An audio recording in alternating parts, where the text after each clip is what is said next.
এখানে হচ্ছে যে আপনার ড্যাশবোর্ডে মুনাফা দেখাতে চান কিনা, এটা আমি বলবো যে এটা অন করে রাখেন। সো আমি দেখাচ্ছি এটা কিভাবে কাজ করে। সো এখানে দেখেন মূল্য, তারপর মজুদ, এরপর আর কিছু নেই, তারপর হচ্ছে কমেন্ট সেকশন। সো আপাতত হচ্ছে আপনি এখানে মানে এই দুইটা জিনিসই দেখতে পারতেছেন, বেসিক্যালি তিনটা আর কি। সো যখন এই জিনিসটা অন করা থাকে, মুনাফার জিনিসটা, তখন আপনার এখানে মুনাফা সেকশনটাও দেখানো হয়। সো মুনাফাটা কীভাবে কাউন্ট করা হয়, এটা হচ্ছে যে আপনার এটা বিক্রয় মূল্য হচ্ছে ১৫০ টাকা। আর এরপরে আমি যদি নিচে যাই একদম এখানে আসার পরে দেখব যে এখানে আমার বাইং প্রাইস বা ক্রয় মূল্য।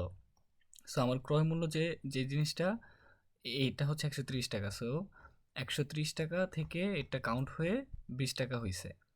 তো যেমন ধরেন আপনার এটা, আপনি নেক্সট বেস যেটা কিনলেন, আপনি ধরেন নতুন কিনলেন হচ্ছে ১০০ পিসেস, এটার হচ্ছে আপনার বাইং প্রাইস ১৩৫ টাকা।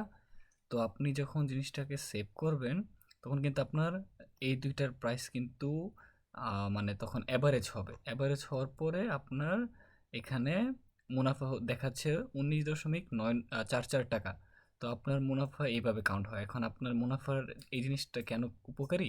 আপনার যেমন ধরেন ডিমটা কিন্তু আপনার ডেইলি কিনতেছেন, আপনার একটু না একটু স্টক থাকতেছে। সো আপনি যখন স্টকটা ম্যানেজ করবেন, তখন আপনার প্রাইস সেট করতে অনেক ইজিয়ার হবে, এবং আপনার এইটা থেকে কী পরিমাণ প্রফিট আসতেছে ওইটা আপনার ম্যানেজ করাটা অনেক ইজিয়ার হয়ে যাবে। এর জন্য আমি বলবো যে আপনার এটা অন করে রাখেন।